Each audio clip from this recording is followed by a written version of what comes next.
So, Kavita, firstly, let me put it on record. Unfortunately or fortunately, the Fed lost credibility. In 21, when inflation was starting to rise, he termed it as being transitory and misread the markets.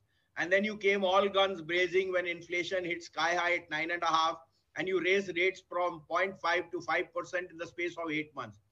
Then you had your casualties, the SVB Bank, the First Republic Bank, in Europe, Credit Suisse. So all these are short-term measures which created panic as far as the currency and some of the leveraged banks which misread the market on the interest rate scenarios in the short and the medium term.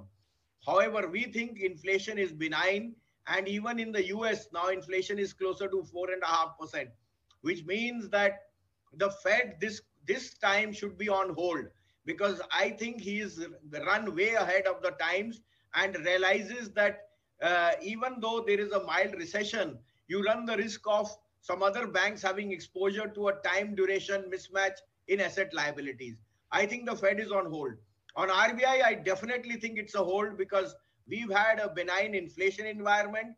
Secondly, Kavita, crude is not 100, it's not even budging past 70, 75, which means inflationary pressures are going to be much more benign in India. Our capex is doing well, and bond yields are very, very stable. On the global side, I think most people had predicted Europe to be the elephant in the room. Unfortunately, that didn't happen. They have run into a mild recession, but stock markets being forward-looking barometers, all European indices are hitting all-time highs. So like I said, don't try and time the markets because markets are smarter than all of us put together.